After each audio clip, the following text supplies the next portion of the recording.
Um ataque ineficiente, jogadas previsíveis e 3 temporadas seguidas com recorde negativo. Mesmo tendo à sua disposição jogadores considerados talentos únicos na geração, o head coach Arthur Smith dos Falcons passou longe dos resultados esperados e acabou sendo demitido na última rodada da temporada após uma derrota avassaladora. Nesse vídeo, vamos analisar a passagem do Smith pelo time de Atlanta, focando especialmente no ponto negativo mais marcante de sua jornada: a má utilização e o desperdício de jogadores jovens e talentosos. Mas antes de tudo, vamos passar pelo contexto da sua chegada nos Falcons, pois isso será muito importante para entendermos o plano inicial do treinador para a equipe. Depois de 8 temporadas em cargos de menor expressão na comissão técnica do Tennessee Titans, o Arthur Smith, que até então era o treinador de tight ends, finalmente recebeu a oportunidade que tanto desejava, e em 2019 foi promovido para coordenador ofensivo. Os resultados não demoraram para aparecer, e na primeira temporada sob o seu comando,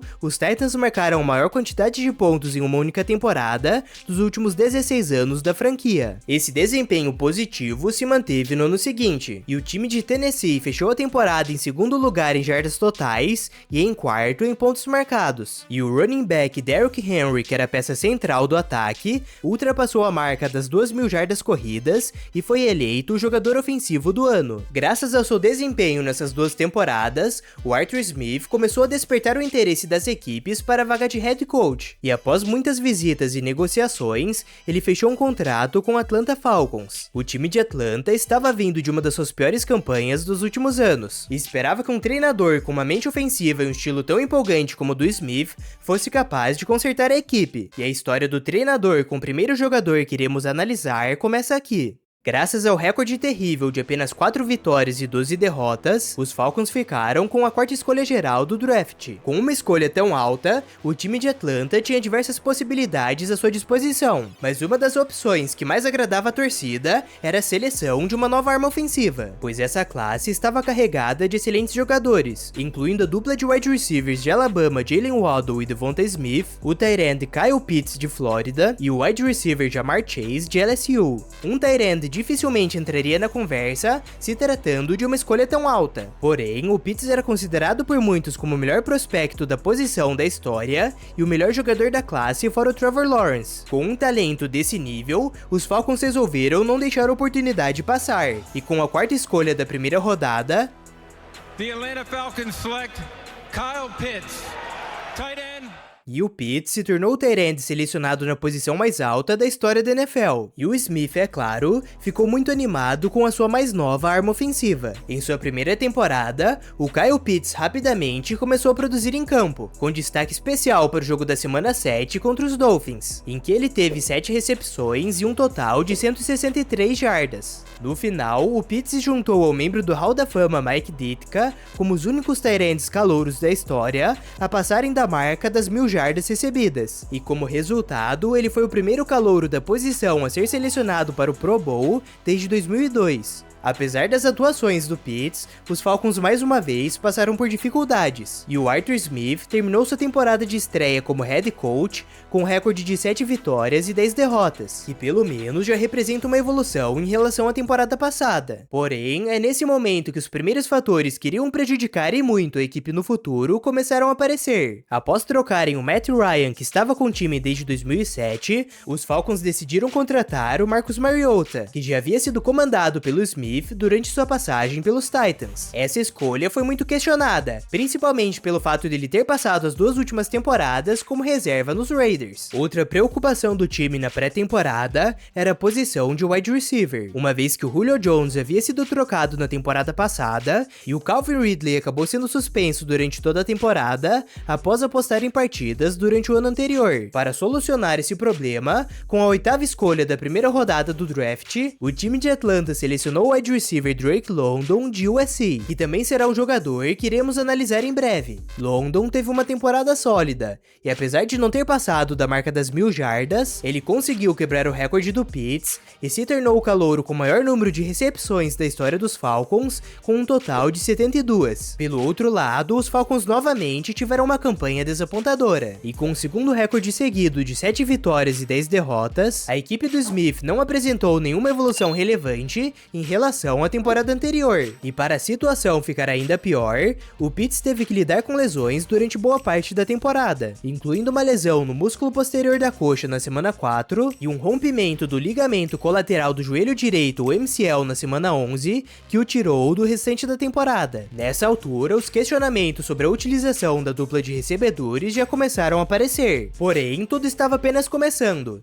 e em 2023 foi quando a situação realmente ficou séria. Chegando em sua terceira temporada, a cadeira do Arthur Smith já estava começando a esquentar, e ele sabia que precisaria de grandes resultados caso quisesse manter o seu cargo. No draft, os Falcons mais uma vez seguiram por um caminho parecido, e com a 8ª escolha da primeira rodada, eles selecionaram o running back Bijan Robinson de Texas. Robinson também era considerado um talento único na geração, e graças a um estilo de jogo que fazia os olhos de qualquer analista brilharem, ele era visto como o melhor prospecto da posição desde o Saquon Barkley. Como já era de se esperar, o Arthur Smith percebeu que o Marcus Mariota não era o jogador certo para o futuro da franquia, e para substituí-lo, ele promoveu Desmond Ridder para a vaga de quarterback titular e contratou Taylor Heinicke como reserva. O time de Atlanta mais uma vez teve uma campanha decepcionante, porém o que mais se destacou foi a falta de utilização dos principais jogadores do ataque. O Kyle Pitts foi provavelmente o principal afetado por isso. O tight end, que era conhecido por suas habilidades como recebedor, acabou sendo utilizado quase sempre para o mesmo tipo de jogada,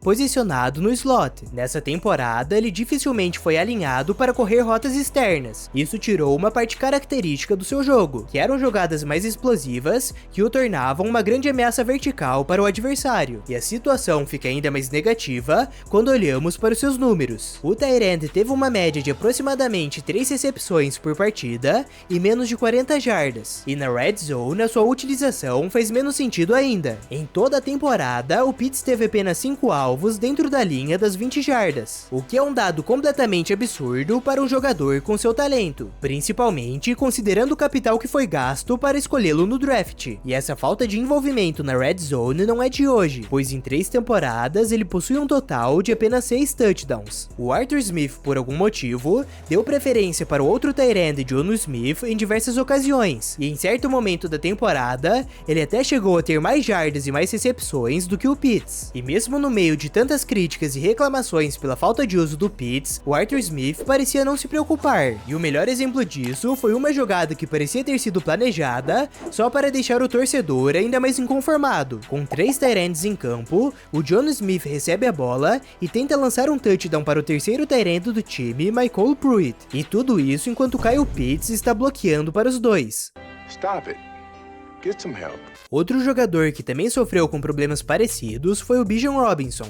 Devido ao histórico do Arthur Smith, muitos esperavam que ele tentaria recriar o ataque dos Titans de 2020 dentro do time de Atlanta, ou seja, um ataque focado em corridas e centralizado ao redor de um jogador principal, que na época era o Derrick Henry e agora seria o Bijan Robinson. Porém, não foi isso que aconteceu. O ataque do time de Atlanta realmente trouxe um volume muito maior de corridas, mas a outra peça essencial, que era construir o time em volta do seu jogador mais talentoso, ficou faltando. O Robinson teve uma grande temporada de estreia com quase 1000 jardas corridas e 500 recebidas. Porém, esses números ainda estão longe do seu verdadeiro potencial. O calouro teve que dividir uma quantidade considerável das corridas com o segundo running back do time, Tyler Allgeier. O Robinson só teve mais de 15 tentativas de corrida em apenas 4 jogos da temporada, e mesmo sendo mais efetivo no quesito jardas por corrida, em certo momento da temporada, ele chegou a ter 13 corridas a menos que o Allgeier. Dividir corridas é algo normal para um running back calouro, mas não com essa proporção.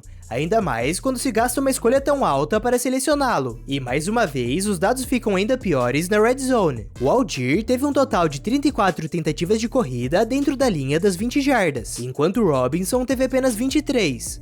E mesmo quando o calouro recebia as oportunidades, ele tinha que lidar com novos problemas, pois muitas vezes a defesa já estava preparada para as jogadas devido à previsibilidade das chamadas do Smith. O head coach insistia em correr entre os tackles com o Allgeier e fora dos tackles com o Robinson, e ao longo das rodadas isso foi ficando evidente para os defensores. O Arthur Smith também não se ajudava nas entrevistas, e quando questionado sobre a baixa utilização do Robinson, ele declarou que o running back estava tendo um impacto longe da bola, abrindo espaço para o time. Ou seja, ele estava sendo utilizado como uma isca em algumas jogadas, ao invés de correr com a bola. O terceiro jogador que também acabou sendo limitado foi o wide receiver Drake London. Em sua segunda temporada, o London teve apenas 6 partidas com 8 alvos ou mais, e ao longo das rodadas ele teve um total de apenas 2 touchdowns. E seus números fazem ainda menos sentido quando consideramos que ele foi praticamente o único wide receiver produtivo do time na temporada. Na primeira rodada, o Desmond Ridder fechou a partida com mais passes completos para ele mesmo do que para o London. E é claro, isso foi uma exceção e um acontecimento totalmente fora da curva, mas o que realmente preocupou os torcedores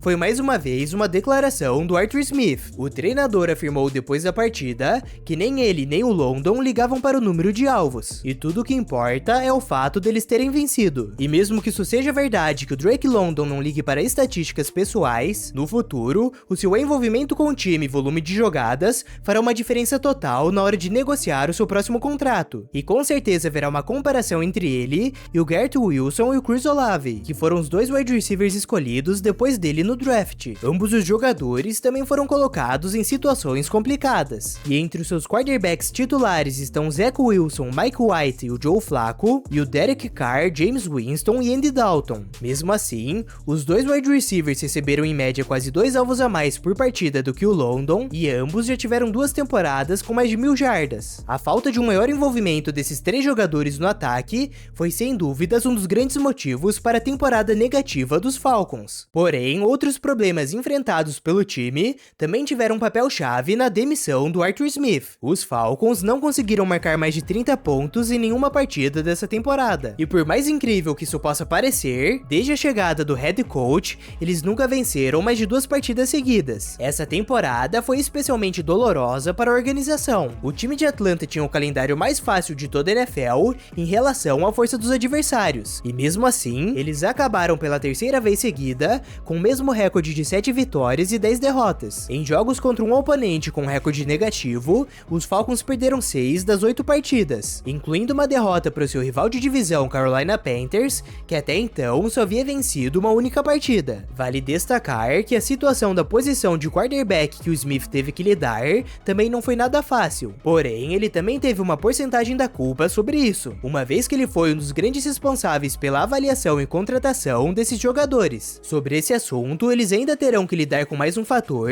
que irá assombrar o time por muito tempo. Na off-season de 2023, o futuro do Lamar Jackson com os Ravens estava incerto devido à situação do seu contrato. Graças a isso, haviam muitos rumores envolvendo diversos times sobre uma possível troca pelo quarterback, e após também serem envolvidos nos rumores, os Falcons declararam publicamente que não tinham interesse no Jackson. E tudo isso ocorreu apenas uma temporada depois deles terem tentado de tudo para trocar pelo Deshaun Watson. O resultado, é claro, não foi nem um pouco positivo. O Desmond Ridder passou longe do necessário para manter o time competitivo e foi mandado para o banco, enquanto o Lamar Jackson ganhou seu segundo prêmio de MVP. Para piorar, sempre que o Arthur Smith era questionado ou criticado, ele imediatamente assumia uma postura defensiva. E apesar de nunca ter perdido o apoio do elenco segundo relatórios, fora do vestiário, o Smith não conseguia se manter calmo. O grande exemplo disso ocorreu na última rodada, que foi quando as coisas realmente desmoronaram para o treinador. Com chances de vencer a divisão e de se classificar para os playoffs em caso de derrota dos Buccaneers e de uma vitória nessa rodada, os Falcons enfrentariam seu rival de divisão New Orleans Saints fora de casa. Porém, o resultado passou longe do que o time de Atlanta gostaria. Os Saints venceram de forma humilhante por 48-17, e quando o jogo já estava definido,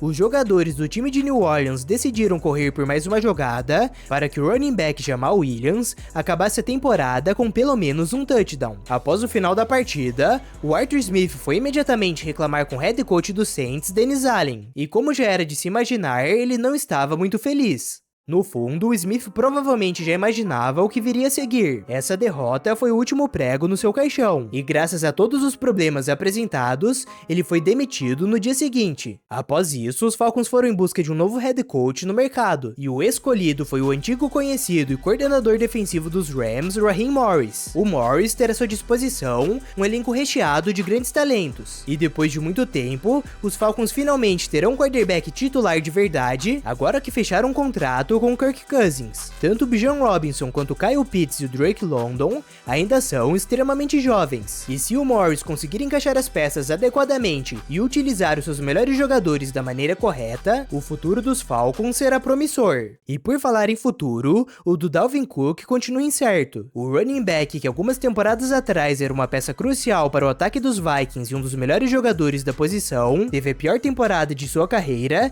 e agora está há meses sem um contrato. E para descobrir o que aconteceu com Dalvin Cook e como ele foi parar nessa situação, confira esse vídeo que está aparecendo na tela. Se gostou do conteúdo, não se esqueça de se inscrever e de deixar o like. Muito obrigado por assistir até aqui e nos vemos no próximo vídeo. Like I'm Kesha, I get to the paper, boy.